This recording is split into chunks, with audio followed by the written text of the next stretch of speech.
Done हो गया प्यारे बच्चों। Quarterly financial statement, page number 264, जल्दी से आ जाओ बच्चों। Every listed company shall prepare the quarterly financial statement within the period of 30 days of the close of first and the third quarter of its year of accounts and 60 days of the close of its second quarter of its year of accounts। यार समझने की कोशिश करिएगा, अगर एक company का year and दिसंबर है तो पहला क्वार्टर कौन सा आएगा? मार्च। तो मार्च क्वार्टर के 30 दिन के अंदर, मार्च क्वार्टर के 30 दिन के अंदर आपने कौन से अकाउंट्स बनाने? क्वार्टरली अकाउंट्स बनाने। तो quarterly accounts for the quarter March होगा, एग्जैक्ट मार्च होगा, लेकिन इसको आपने बनाने कब तक है? विद इन, अब बना के पब्लिश करने नहीं करने वो आगे देख लेते हैं, जमा कराने ही नहीं करवाने वो आगे देख लेते हैं, ऑडिट करवाना ही नहीं करवाना वो आगे देख लेते हैं। अगला क्वार्टर कौन सा होगा? जून। उसके बाद अगला क्वार्टर कौन सा होगा? सितंबर। कि जो जून क्वार्टर होगा तो ये 2 क्वार्टर बन गए, तो 6 महीने के एफएस हो गए। ये 6 महीने के फाइनेंशियल स्टेटमेंट हो गए। इस पे ऑडिटर से एफएस का आपने क्या करवाना है? रिव्यू भी करवाना है। चूंकि रिव्यू की रिक्वायरमेंट आ गई है तब 30 दिन नहीं है, अब 60 डेज है। अगला जो क्वार्टर होगा सितंबर का, इसमें रिव्यू की रिक्वायरमेंट नहीं है, ये भी कितने दिन के अंदर करना है? 30 दिन के अंदर करना है। क्या यार बात समझ आती है मेरे भाई? क्लियर है? आसान है यार, ये कुछ भी नहीं है इसमें। Provided that the cumulative figures for the half year presented in the second quarter account shall be subject to a limited scope review by the statutory auditors of the company in such manner and according to such terms and conditions as may be determined by the ICAP and approved by the commission. Provided further that the commission may, upon an application by the company, extend the period of filing in the case of first quarter for a period not exceeding 30 days। क्यों? First quarter 30 दिन क्यों?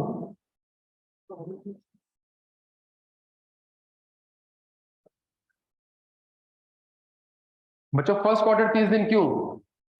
चले आगे सुन लो।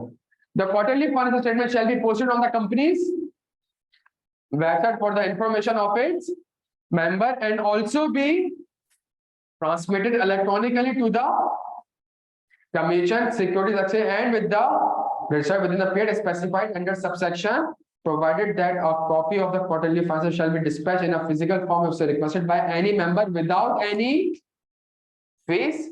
Provided further, the Commission may specify the time period for which the quarterly FS shall be made available to the website में कब तक रखना है? 1 महीने, 6 महीने, 8 महीने, साल महीने। The provision of section 232 shall be applicable to the quarterly financial statement। 232 कौन सा था मेरे प्यारे बच्चों?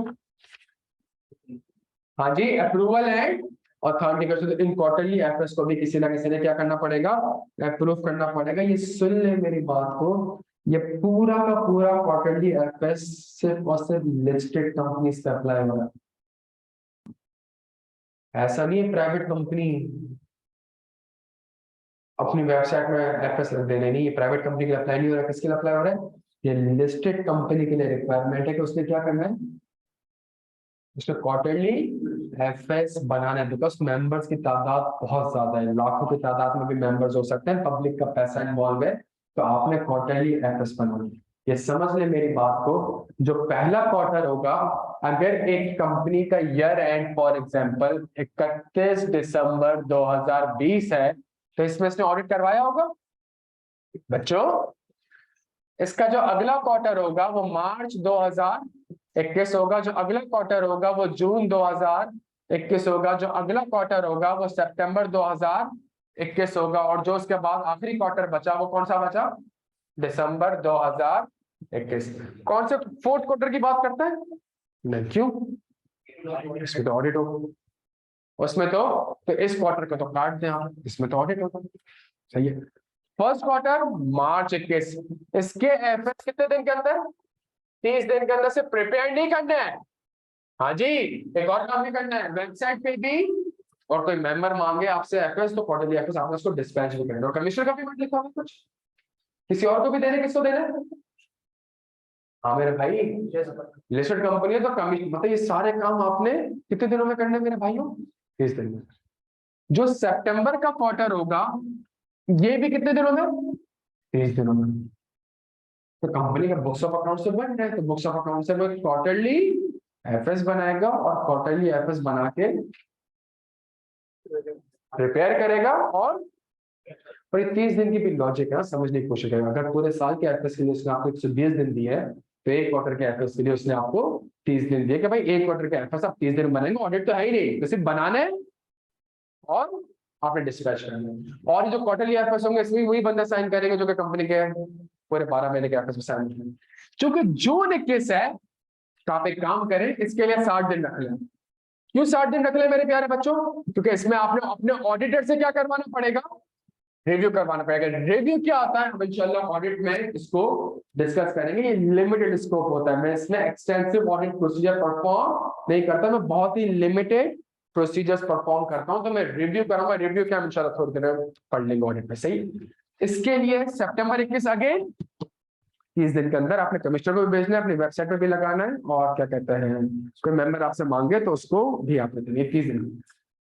हाँ, एक चीज का मसला है, और वो मसला हमेशा हमेशा किसके लिए होगा, वो मसला हमेशा फर्स्ट क्वार्टर के लिए होगा। चले मैडम आ जाए, वो हमेशा किसके लिए होगा, फर्स्ट क्वार्टर के लिए। फर्स्ट क्वार्टर है, ये सेकंड क्वार्टर है, ये थर्ड है, फोर्थ तो अप्लाई है, वो फोर्थ तो इक्वेशन में नहीं। फर्स्ट क्वार्टर के लिए ये हमेशा एप्लीकेबल होगा। और ये फर्स्ट क्वार्टर के लिए एप्लीकेबल क्यों होगा, इसलिए एप्लीकेबल होगा कि ये कंपनी का ईयर एंड है या फाइनेंशियल ईयर है। अगर इसके ऑडिटेड अकाउंट, अगर इसका ऑडिट नहीं हो जाता है, इसका अगर ऑडिट, मेरे भाई जल्दी जल्दी, इसका ऑडिट नहीं, सॉरी, अगर इस ये 120 दिन के अंदर एजीएम नहीं कर पाती, अगर ये 120 दिन के अंदर एजीएम नहीं कर पाती, तो इसका मतलब है कि फर्स्ट क्वार्टर के एफएस कैसे बनाएगी वो?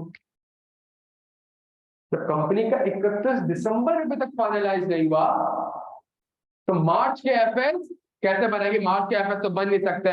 तो देयर इज अ पॉसिबिलिटी कि अगर आपको यहाँ पे 1 महीने की एक्सटेंशन मिल चुकी है, तो अल्टीमेटली आपको क्वार्टरली अकाउंट्स की भी एक्सटेंशन मिल चुकी है। This is the only exception कि पहला क्वार्टर आप 60 दिन में बना रहे हैं। देख, बोलो बोलो, अप्रैल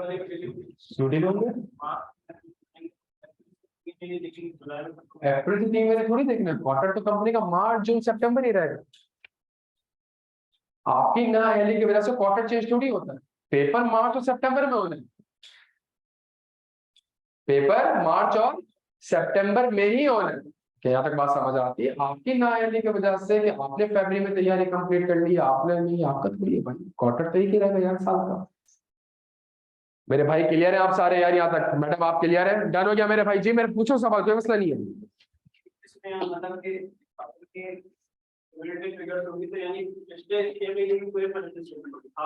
जब क्वार्टर जून 21 होगा, 1 जनवरी 2021 से 30 जून 2021, 6 महीने।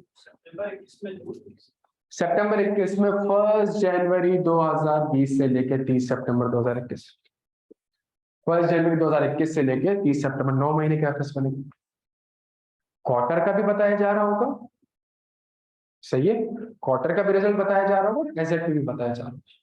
यहाँ तक बात समझ आती है? मतलब यहाँ पे 3 महीने के रिजल्ट्स, यहाँ पे 6 महीने के, यहाँ पे 9 महीने का। तो वो क्वार्टर का भी बता रहा हूँ कि मैंने इस क्वार्टर में इतना कमाया, और for the period, for the 9 months में इतना कमाया, जिसमें 6 महीने तो ऑलरेडी आपको पहले बता चुका हूँ। तो यहाँ तक बात समझ आती है बच्चों? क्लियर है हम सारे यहाँ पे? तो ये हमारे पास हमेशा फर्स्ट क्वार्टर अप्लाई फ्रॉम, बाकी क्वार्टर्स पे ये एक्सटेंशन वाली बात अप्लाई नहीं होगी। क्लियर हो गया हम सारे यहाँ पे? कोई सवाल तो मुझसे पूछ सकते हो बच्चों, ऑनलाइन वाला आपका क्लियर हो बेटा? तो हमने आज थोड़ी सी मेहनत करके एक काम ये कर लिया प्यारे बच्चों। क्या काम कर लिया हमने? बुक्स ऑफ अकाउंट्स के, और देखिए कंपैरेटिवली आसान सेक्शन थे, लॉ की कुछ वर्डिंग्स थी, अच्छी वर्डिंग्स थी, उसके ऊपर हमने थोड़ा सा खेला है, थोड़ा एक डायग्राम बना के समझने की कोशिश करिए स्ट्रक्चर को। कल की क्लास में हमने क्या पढ़ना है भाइयों? डिविडेंड्स पढ़ना है। सही, कल की क्लास में हमें इंशाल्लाह पढ़ना है डिविडेंड। कल की क्लास में 2 टारगेट होंगे, एक जो इतना कुछ पढ़ा इसका पास पेपर्स, तो कल ड्राफ्टिंग होगी, और दूसरी चीज साथ में हम डिविडेंड का एक अच्छा सा ओवरव्यू ले लेंगे। डन हो गया? अपना बेहद ख्याल रखिए।